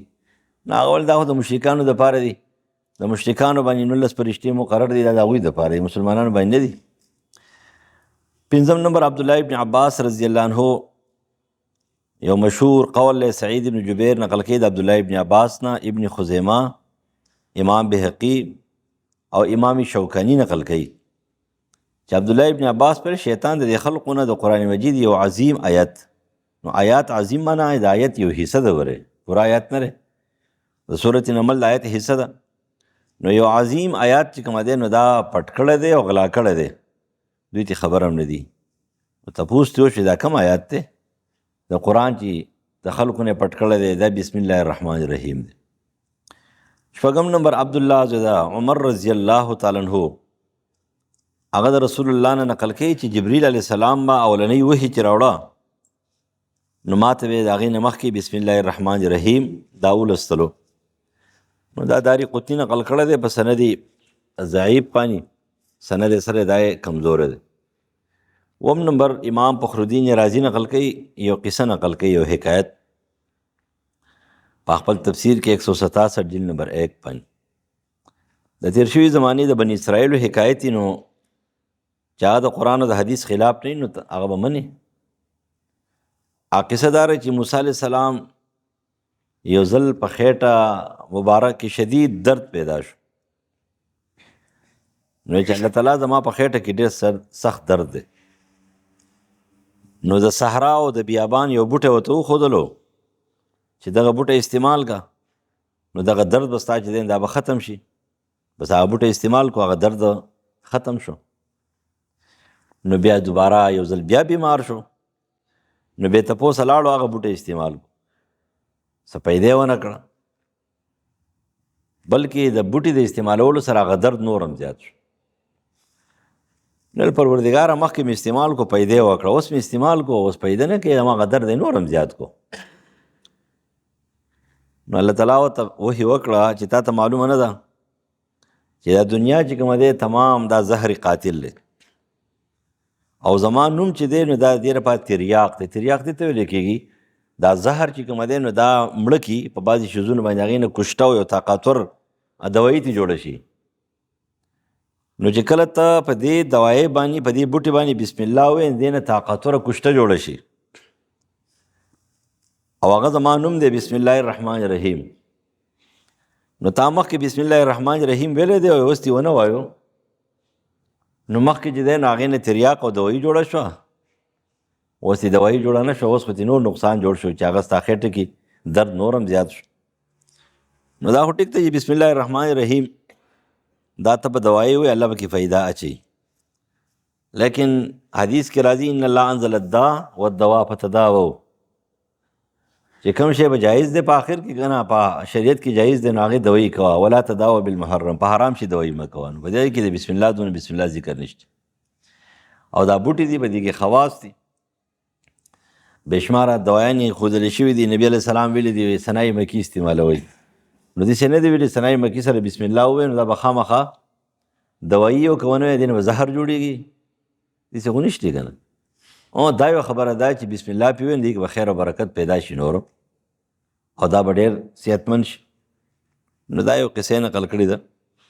او بیا عثمان رضی الله عنه نه نبی علیه السلام روایت نقل کوي، دا وایي بسم الله الرحمن الرحیم قال اسم من اسماء الله، دا الله په نومونو کې یو نوم دی. نو دا ټول خو یو نوم نه دی، لفظ د الله پکې نوم دی، رحمان دی، رحیم دی، درې نومونه پکې دي. نو دا خبره هم زیاته مناسبه نه، یو نوم نه دی بلکې اسم عالمي الله پکې دی، ذاتی عالمي، او رحمان او رحیم پکې صفات دي. اوس دا قصه د امام رازي نقل کړې ده، د قرآن او حدیث مقارب خو نه ده، خو لا نصدق ولا نکذبه، مونږ یې بس نقل کوو نه تصدیق کوو نه تکذیب کوو. لہذا مسله دی نه دا فهم شي د الله نومونه موقوف علی الشرع دي، او پاتې شو د الله تعالی د نوم نه علاوه د صفاتو تعبیر کولی شي په بل لفظ باندې. امام رازي وایي تعبیر کولی شي په بل لفظ باندې چې هغه د عظمت او د صفت باندې دلالت کوي، خو د لفظ د الله ترجمه نه کېږي. او رحمان چې کله عالم شي لکه الرحمن علی العرش استوا، نو بیا به مهربان نه وي، بیا به رحمان وي، ځکه دا بیا عالم دی، نوم دی، بیا د نومونو څوک ترجمې نه کوي. الله فرمایلی دي، د الله ترجمه څوک نه کوي. وروستو به راځي الله خو اسم عالمي دی، عارف المعارف دی، ته د عارف المعارف ترجمه په نکره باندې کوې، خو ته مولوي صاحب نه پوهېږي. نو هلکه د معرفې ترجمه خلک به معرفه کوي، او د نکرې ترجمه په نکره باندې کوي. نو ته چې د الله ترجمه په خدا باندې وکې او یا د الله ترجمه په ګاډ باندې وکې، نو دا خو نکره ده، ګاډ هم نکرې ته وایي او خدا هم نکره ده، او الله معرفه ده، بلکې عارف المعارف دی. نو تفسیر ماجدي عبدالماجد دریابادي په دیوبندیانو کې پته نه لګي دا خبرې د کم طرفه کوي. هغه وایي چې د عارف المعارف دی، عارف المعارف ترجمه چې کومه دی څوک دا په نکره باندې کوي، دا خلک په نکره باندې نه کوي، په معرفه باندې کوي. نو دلته دا مطلب شو چې را دا صفت چې کومه موقوف علی الشرع دي په دې کې گنجائش نشته لري. آینده بیا راځي دا وضاحت پکو. اتم نمبر امام فخر الدین رازی یو بله قصه نقل کړې ده، حکایت ده، هم په دې زبانی د خالد ابن ولید رضی الله عنه مشهور قصه ده. 127 جلد نمبر 1 پانی امام فخر الدین رازی دا قصه نقل کړې ده چې د خالد ابن ولید رضی الله عنه د یو مجوسی کافر سره یو بحث و، هغه ورته زموږ دین حق دی او زموږ دین ثابت دی. نو هغه ورته ویلی چې صحیح ده، ستا دین چې حق دی او ثابت دی، او ته چې بسم الله الرحمن الرحیم کې امن دی، نو دا زهر وسکه او بسم الله پې ووایه. اوس په دې پته ولګي. نو خالد رضی قصه ول واورئ نو بیا بحث کوو چې قصه څنګه ده. نو خالد ابن ولید نو زهر واخیستله او هغې بسم الله الرحمن الرحیم یې پې ویله او هغې وسکله، هېڅ هم ورته ونه ویله. واقع ثابته شو، ستاسو دین ثابت دی او اسلام ثابت دی، اسلام یې قبول کړو. دا ټیک خبره ده چې دا قصه خو د عقل نه بعید نه ده چې د الله تعالی په نومونو کې طاقت شته دی چې د زهر قاتل نه تریاق او کشته او یو طاقتور شی جوړ کړي. لکه څرنګه چې امام رازي د موسی علیه السلام قصه نقل کړه، لیکن شرعاً د دې اجازت نشته دی. شرعاً د دې اجازت نشته دی چې کم شی مضر صحت دی، کم شی په ظاهر کې چې کوم دا خو ټیک ته ټوپک راواخله او تومانچه راواخله بسم الله الرحمن الرحیم او ډز کوه تا به نه ولي. نو دا خبره ده چې لا طاعة لمخلوق فی معصیة خالق. زهر استعمالول شرعاً حرام و ناروا دي. نو د دې وجه د خالد بن ولید قصه سندن ثابته نه ده، نه دې ضرورت نشته. نور د بسم الله بلا فضایل دی او چې چا نقل کړی و تصدیق الحکایت علی من نقله. امام رازي نقل کړی دا تصدیق د حکایت په هغه کوي، خو لیکن خبره داره چېرې دا قصه ځکه ټیک نه ده چې کم شی شرعاً ناروا دی نو هغه شرعاً استعمال جایز نه دی.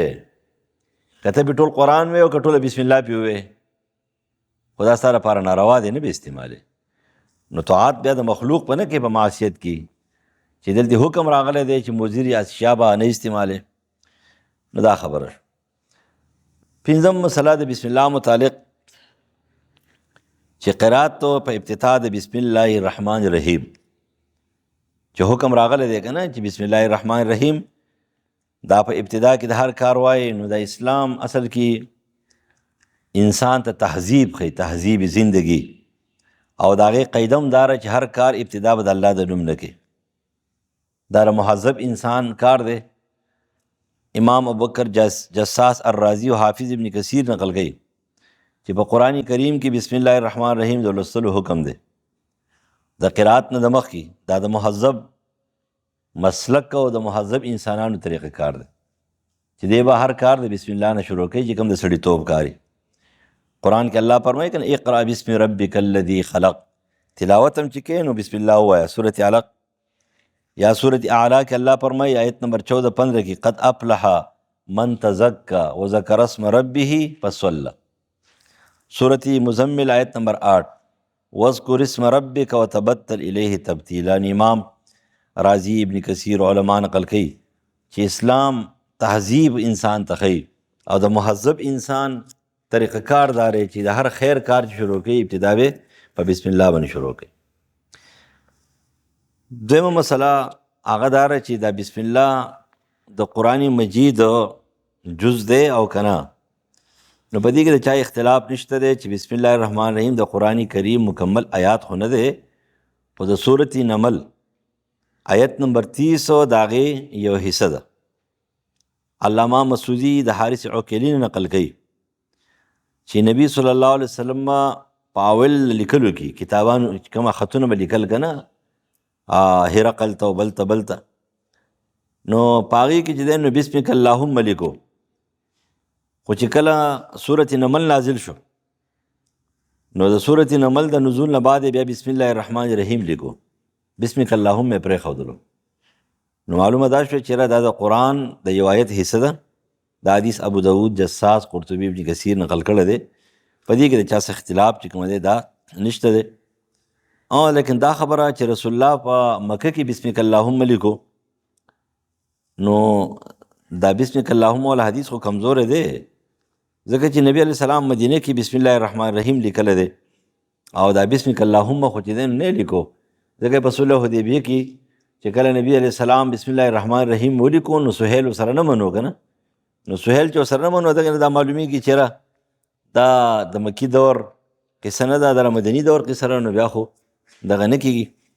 لیکن ظاهر طریقه هم دغه شو چې بسم الله الرحمن الرحیم د قرآن د آیت نمبر 30 د سورة نمل یو حصه ده، پورا آیات چې کوي دا نه ده. بله مسله انها من فاتحة الكتاب ومن كل سورة املا. بسم الله الرحمن الرحیم د سورة فاتحه مستقل آیات ته او د هر صورت مستقل آیات دی او کنه دی. نو په دې کې د علماو کرامو شدید اختلاف دی. چېرې بعضې علما قایل دي چې صورت فاتحې او د هر صورت مستقل آیت دی سوا د صورت برات او د توبې نه، او بعضې علما وایي چې نه، بسم الله الرحمن کالفصل دی او صورت فاتحه کې د ابتدا د برکت لپاره ده. نه د صورت فاتحې مستقل آیات دی نه د هر صورت مستقل آیت دی، بلکې د قرآن مجید د صورت نمل د آیت نمبر 30 چې کومه دی د آیت یو حصه ده. نو په دې باب کې دا اختلاف دی. لہذا یو مسلک چې هغه د دې خبرې قایل دی چې بسم الله د صورت فاتحې او د هر صورت سوا د صورت توبې برات نه آیت کریمه دی مستقل. نو دام غټ خلق ته امام شافعي، امام احمد، عبدالله زید مبارک، عطا، طاووس، سعید ابن جبیر، مکحول و زهری په تابعینو کې، او په صحابو کې علی، ابو هریره، ابن زبیر، ابن عمر، ابن عباس رضی الله عنهم.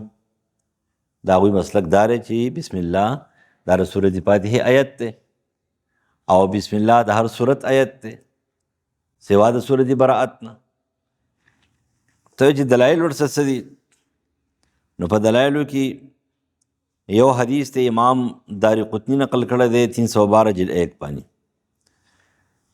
چې ابو هریره رضی الله عنه حدیث ته رسول الله فرمایي اذا قرأتم الحمد لله رب العالمین فقروا بسم الله الرحمن الرحیم. کله چې سورۃ فاتحه وې نو بسم الله وسره وایه، ولی انها ام القرآن و ام الكتاب سب المثانی و بسم الله الرحمن الرحیم احد آیاتها. په دغه حدیث کې دا راغلی چې بسم الله د سورۃ فاتحه یو آیت.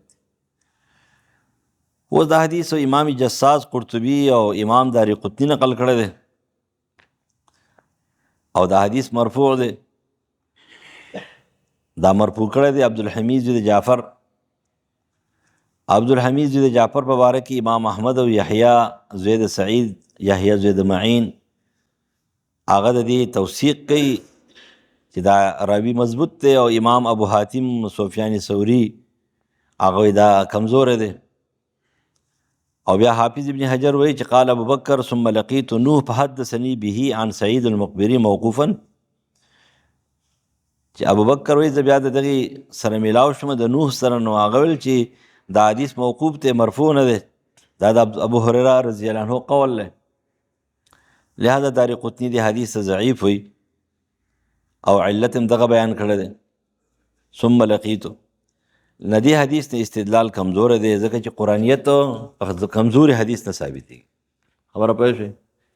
قرآنیت د پاره حدیثی صحیح متواتر مشهور پکار دی، او دا حدیث څه دی یا موقوف دی او یا مرفوع دی، خو کمزور دی عبدالحمید په وجه باندې. نو په دې وجه په دې حدیث کې اضطراب دی. حافظ ابن حجر وایي نو دا حدیث کمزور دی، په دې قرآنیت نه ثابتېږي. د قرآنیت لپاره متواتر حدیث پکار دی یا مشهور پکار دی یا انتہائی صحیح حدیث پکار دی، نو دا خو کمزور دی.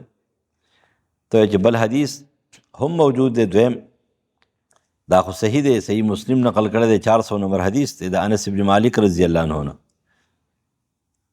نو پای کې څه دي؟ نو پای کې دا دی چې نبی علیہ السلام قال بین رسول الله ذات یوم بین اظهرنا. نبی علیہ السلام زموږ سره مجلس کې ناست، ناګهانه اذ اعفی اعفاءتن چې ناګهانه په هغه باندې داسې پرده غوندې راله، اغفی اغفاءتن، ثم رفع راسه متبسما. بیا رسول الله اسمان ته سر اوچت کو، خندلې. فقلنا ما ضحکک یا رسول الله، څه شی تاسو خندوي د الله رسوله؟ قال نزلت علی آنفا سوره، وس یو سورت نازل شو، فقرأ بسم الله الرحمن الرحیم انا اعطیناک الکوثر فصل لربک وانحر ان شانک الابتر. دلته سره بسم الله دا دی ویله. نو په دې کې دا خبره شونه امام مالک وایي چې په خبره واحد باندې قرآنیت نه ثابتېږي. یو خبره شو. دویمه خبره دا چې دا احتمال لري چې بسم الله الرحمن الرحیم دا د قرات لپاره وي، دا د سورت یې څه نه وي، احتمال پکې موجود دی. نو یو دا خبره واحد دی. دویم دا چې په دې کې احتمال لري چې دا بسم الله خو د قرات لپاره کړی ده، دا یې د سورت جز خو نه دی. دریم حدیث د ام سلمہ رضی الله تعالی عنها نه دی. امام حاکم مرسل نقل کړی د سعید ابن جبیر نه ابن خزیمه ورته صحیح وایي، خو په دې کې عمر زوی د هارون البلخي ضعیف دی. پای کې داري چې ام سلمه فرمایي ان رسول قرأ البسمله فی اول الفاتحه فی الصلاه وعدها آیه، چې سورۃ فاتحه رسول الله ولوستل په مانځه کې، نو بیا ویل چې دا د سورۃ فاتحه یو آیت دی بسم الله. لیکن دا حدیث کې عمر ابن هارون البلخي کمزور دی، دا حدیث قابل استدلال نه دی. څلورم حدیث د عبدالله ابن عباس رضی الله عنه نه ابو داود نقل کړی دی په خپل سنن کې 14 صفحه جلد نمبر 1 باندې، حافظ ابن کثیر په خپل تفسیر کې نقل کړی دی چې عبدالله ابن عباس فرمایي ان رسول کان لا یعرف فصل سورة حتى ينزل علیه بسم الله الرحمن الرحیم، چې رسول الله به د فصل سورت لپاره چې سورت ختم شو نو دا به اله پیژندلو چې بسم الله به نازله شو. نو د دې نه مستقل آیت ثابت شو چې بسم الله د هر سورت مستقل آیت شو، لیکن دا حدیث هم کمزور دی. پنځم د حدیث د جابر ابن عبدالله دی. آپ فرمائے نبی قال له کیف تفتح الصلاة یا جابر، من څنګه شروع کې؟ قلت بالحمد لله رب العالمین، ما چې د الحمد نه شروع کوم نو قال قل بسم الله الرحمن الرحیم، نه بسم الله نه شروع کو، سورۃ فاتحه کې بسم الله وایا. لیکن دلته د حدیث خو یو کمزور دی، د کمزورۍ سره دلته افتتاح د منځ ویلې ده چې بسم الله په اول کې خو وې کنه بسم الله دا به وي، او د دې وجې نه ټول امامان اکثریت قایل هم دي چې سورۃ فاتحه سره چې څوک تلاوت کوي په مانځه کې نو اول ځل فاتحه به د هر رکعت کې به سره بسم الله وي. نو دلته د قرآنیت خبره نه ده، دا سورۃ فاتحه آیت دی. ابن عاطیه نقل کوي یو دا روایت کمزوري دي، او دویم نمبر خبره دار چې په دې کې دا تعلیم دی، نو کېدلی شي چې دا بسم الله د افتتاح د مانځه دپاره وي، نو دا ردي دلایل دي. دویمه ډله اردی خبر قائل دی سورۃ برات نه علاوه د هر سورت مستقل آیت دی او د سورۃ فاتحه مستقل آیت دی. دا ردی څه شو؟ دا مسلک شو. دویم مسلک د جمهور صحابه او تابعینو، احناف، موالک او حنابلہ اردی خبر قائل دی چې بسم الله نه د سورۃ فاتحه مستقل آیت دی نه د هر سورت مستقل آیت دی، بلکې د قرآن مجید د سورت نمل د آیت نمبر 30 چې کومه دی د آیت یو حصه ده، او دا په ابتدا کې د برکت دپاره او د سورتونو په منځ کې د فصل دپاره دا ده. په ابتدا کې د برکت دپاره ده او په سورتونو په منځ کې د فصل دپاره ده. دا مسلک د جمهور علماو دی. علامه صابونی په خپل کتاب تفسیر و آیات الاحکام کې 37 صفحه جلد 1 باندې نقل کوي چې دا راجح قول دی، او بشمار صحیح روایتونه دا خبره سره دا ثابت ده. او په استدلال کې پیش کوي حدیث د ابو هریره رضی الله تعالی عنہ چې دا اتفاقی صحیح حدیث ته، صحیح مسلم 395، ابو داود، ترمذی، نسائی، ابن ماجہ، امام موطا مالک، ابن حبان، ابو داود طیالسی، مصنف د عبدالرزاق، بشمار د بخاری نه علاوه باقی ټولو کتابونو د حدیث تقریبا نقل کړل. په دغه آیات کې په دغه حدیث کې صفا معلومه ده چې بسم الله الرحمن الرحیم د سورۃ فاتحه آیت نه دی، هغه حدیث قدسی دی. هغه دا دی چې عن ابي هريره رضی الله عنه قال سمعت رسول الله صلی الله علیه وسلم یقول قال الله عز وجل. ابو هريره رضی الله عنه فرمایي چې ما د رسول الله نه واوریدل چې رسول الله فرمایل چې الله تعالی فرمایي، حدیث قدسی دی، قسمت الصلاة، قسمتی صلات ته ونه وایي، قسمت الصلاة بیني و بین عبدي نصفین ولعبدي ما سأل، وای ما دا مونځ تقسیم کړی دی په منځ خپل او د بنده کې په 2 تقسیمه سره. نو مراد د مونځ سورۃ فاتحه ده، ولعبدي ما سأل، او بنده چې کوم سوال کوي ورکوم ولا. فاذا قال العبد، و شروع دې نه وکړه، فاذا قال العبد الحمد لله رب العالمین، چې کله بنده وي الحمد لله رب العالمین قال الله تعالی حمدنی عبدی. وس که فرض که بسم الله د سورۃ فاتحه آیت نو شروع به د چا نه کوله؟ د بسم الله نه به کوله، لیکن شروع دلته د الحمد لله نه وکړه چې اذا قال العبد الحمد لله رب العالمین حمدنی عبدی تر اخره پوری سورۃ فاتحه ختم شو. نو که بسم الله آیت و مستقل، نو فلو كانت من فاتح الكتاب لذكرها. ابن عطیہ، ابن کثیر دا شافعی دی، امام قرطبی مالکی دی، ابن عطیہ مالکی دی. هغه چې کدا پرس که بسم الله فاتحه آیت و ندین ولی شروع نه کوله، د الحمد نه مې نه شروع کولی. دا صحیح حدیث دی. دویم حدیث ابو داود نقل کړی دی د عبدالله ابن عباس رضی الله عنه نه، صحیح حدیث چې هغه د عثمان ابن عفان نه تپوس وکړو چې دا د سورت انفال او سورت براءت د دې پر منځ کې بسم الله ولې راوړي دا او یو سورت دو سورتونه جوړ کړي دي. نو هغه ورته وویله چې انما کان یکتبها فی فصل سورت، چې بسم الله به مونږ لیکله د رسول الله په حکم باندې دو سورتونو د جدایۍ دپاره. ما ځکه ولیکله چې کیدای شي دو سورته وي، دا دو سورتونه په اول کې بسم الله ولیکله، ومې نه لیکله ځکه چې کیدای شي دا یو سورت وي، نو نومونه مې ورله جدا کړه، خو لیکن بسم الله مې ونه لیکله، کیدای شي یو سورت وي. نو د دې نه دا معلومه شوه چې دا د فصل سورت دپاره دی، آیت سورت نه دی، آیت نه دی بلکې فصل دی. دریم حدیث د ابو هریره رضی الله عنه نه دی او دا حدیث هم صحیح حدیث دی. نو په دې حدیث کې چې دی نو څه دي دا دي، نبی علیہ السلام فرمایي چې سورة فی القرآن 30 آیه شفعت لصاحبها حتی غفر له تبارک الذی بیده الملک. قرآن کریم کې یو صورت دی چې 13 آیتونه دي او چې څوک یې لولي نو د هغې دپاره به د قیامت په ورځ باندې شفاعت کوي، او هغه صورت دی تبارک الذی سورة الملک دی. اوس که فرض کا امام قرطبی ابن کثیر نقل کوي که بسم الله د دې آیت وی مستقل، نو دا به بیا 31 آیتونه وي، دا به 30 آیتونه نه وي، خو دا خو 30 آیتونه دي. څلورم حدیث د عایشه صدیقه رضی الله عنها نه دی، دا هم بالکل صحیح حدیث دی، صحیح مسلم، ابو داود، احمد طیالسی، ابن ماجه نقل کړی دی. هغه دا دی قالت کان رسول الله یستفتح الصلاة بالتکبیر والقراءة بالحمد لله رب العالمین، چې نبی علیہ السلام به افتتاح د مونځ په الله اکبر کوله او افتتاح د قرائت په الحمد لله رب العالمین کوله. نو که ته اعتراض وکړې چې مراد دې نه سورت فاتحه ده، بسم الله پکې داخله ده، نو دا خبر ځکه صحیح نه ده. امام قرطبی او ابن کثیر او جساس وی چې الفاظو ته وګورئ چې حضرت عایشه فرمایي په چا به شروع کوله؟ بالحمد لله رب العالمین، بیا به ستش فاتحة الکتاب ویلې، و دلته سوی په الحمد لله رب العالمین به شروع کوله، نو بسم الله پکې رانله. اوس که بسم الله آیت وی نو بیا به د دې سره شمار وی، دې سره به ذکر کوله، داسې به ویلې یستفتح الصلاة بالتکبیر والقراءة ببسم الله الرحمن الرحیم، ولیکن آیت نه. پنځم حدیث د انس ابن مالک رضی الله عنه نه متفق علیه دی، بخاری کی 743 نمبر حدیث ته، مسلم 399، نسائی او نور کتابون نقل کړی.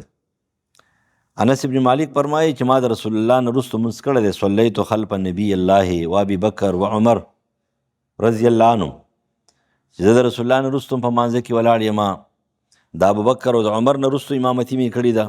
کانوا یستفتحون بالحمد لله رب العالمین، هغوی چې مونځ شروع کړی دی په الحمدلله شروع کړی دی، لا یذکرون بسم الله الرحمن الرحیم، لیکن بسم الله الرحمن الرحیم د سورۃ فاتحه نه په اول کې ویلې نه په آخر کې ویلې. دا دلیل شو په دې خبره باندې چې بسم الله د سورۃ فاتحه دا آیت نه مستقل د سورۃ فاتحه مخې ته به وي د ابتدا لپاره، مخکې دا ذکر وشو.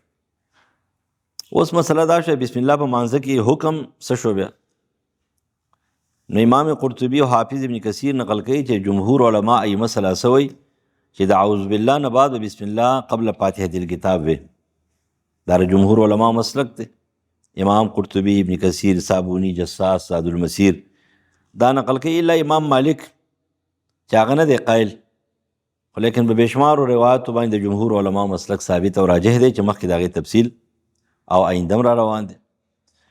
د امام ابو حنیفه رحمه الله نه په دې باب کې 3 اقوال دي. یو قول هغه دا دی چې په هر رکعت کې سورۃ فاتحه سره بسم الله ویل دا پکار دي، د سورت سره دوباره اعادې ته ضرورت نشته، دا یو قول.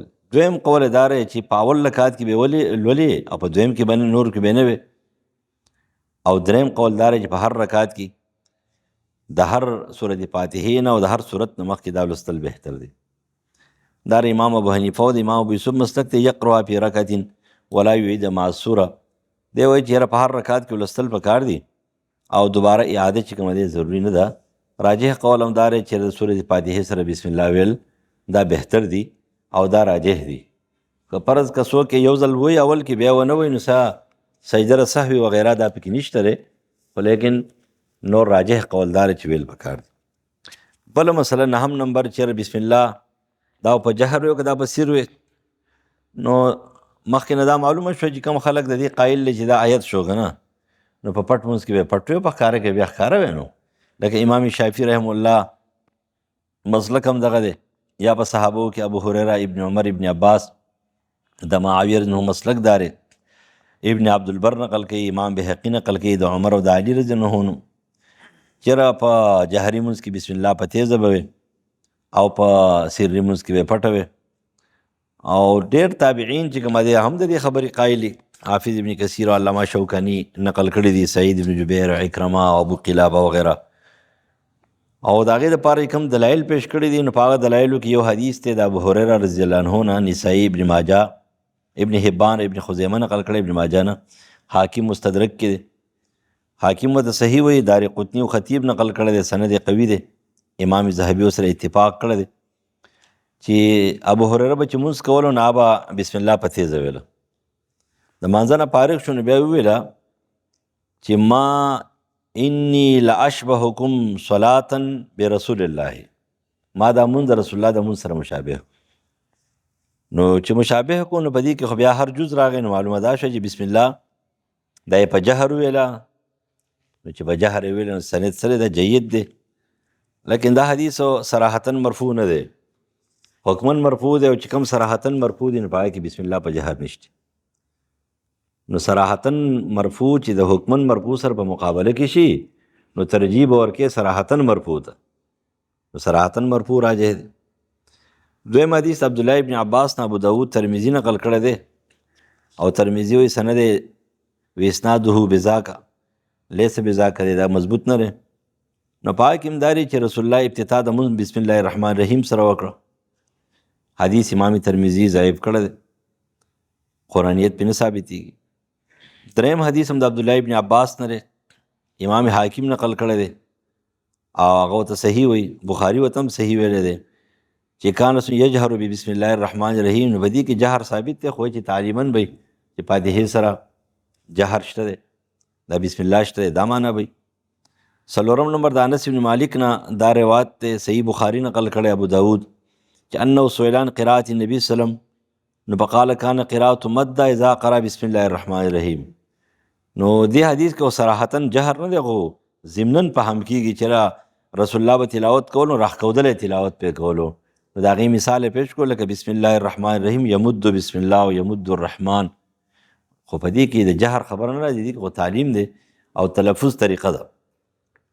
نو امام شافعي د دې نه استدلال کوي چې بسم الله چې کوم دی نو دا په جهر دا به وي. دغه نه امام شافعي په سند باندې د انس ابن مالک نه نقل کوي، حافظ ابن کثیر نقل کوي، د علي او د عمار رضی الله عنه جساس نقل کوي، او نور علما نقل کوي چې جهر به بسم الله به وي. ولیکن ظاهره خبره دار چې د نبی علیه السلام مستقل منځونه چې په کې جهر نو، نو جمهور سلف خلف ائمه ثلاثه او بشمار صحابه او تابعین د دې خبرې قایل دي چې رسول الله په بسم الله باندې که احیانا چرته جهر کړی نو یې به، ولیکن مستقل جهر نه دی کړی. نو مستقل جهر دا به نه کې.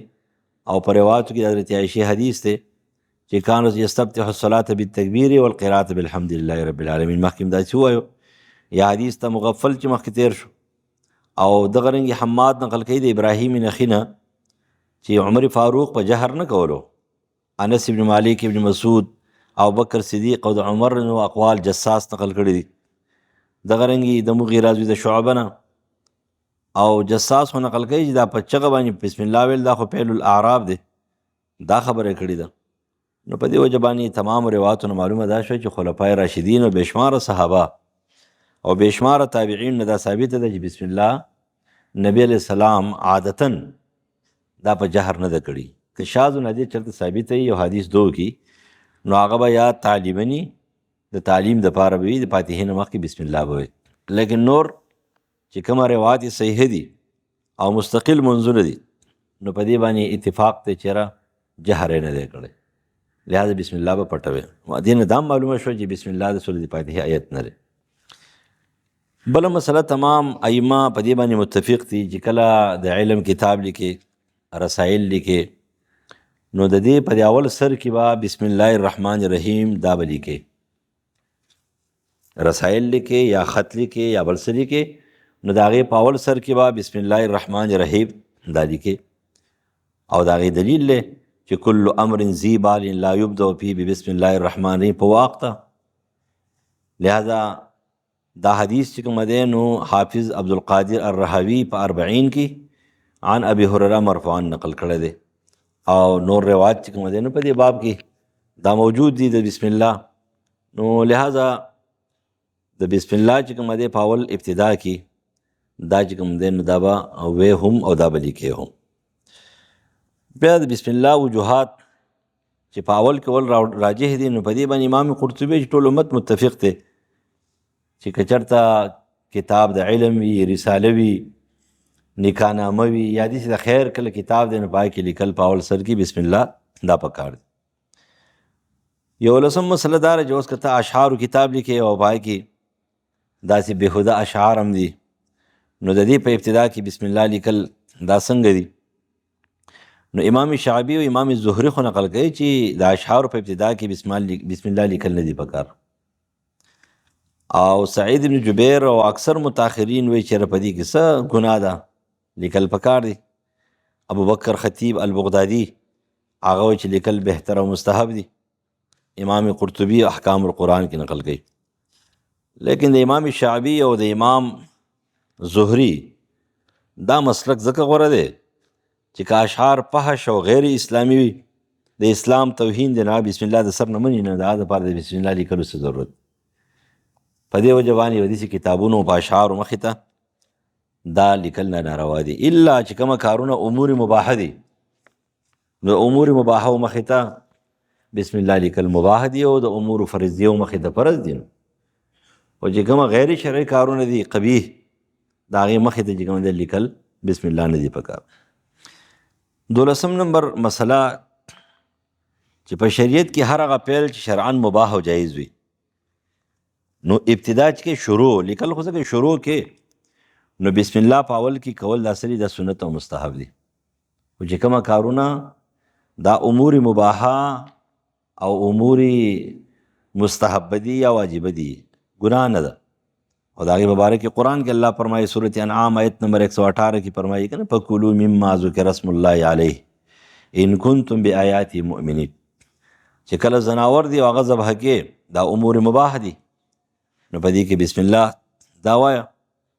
او بیا د هغې نه بېشماره روایاتو کې راځي رسول الله فرمایي چې کله ور دروازه بندې نو د الله نوم یاد که، دا خپل اهل و عیال خواله راځي نو د الله نوم یاد که، بسم الله اللهم جنبنا الشیطان و جنب الشیطان ما رزقتنا. دا دعاګانې دا بکې. و جابر ابن عبدالله رضی الله حدیث ته صحیح بخاری 315 نقل کړی، 3304 مسلم، ابو داود، ترمذی، ټول د جابر ابن عبدالله نه چې رسول الله فرمایي اغلق بابک واذکر اسم الله واطفئ مصباحک واذکر اسم الله وخمر اناک واذکر اسم الله واوکئ سقاک واذکر اسم الله.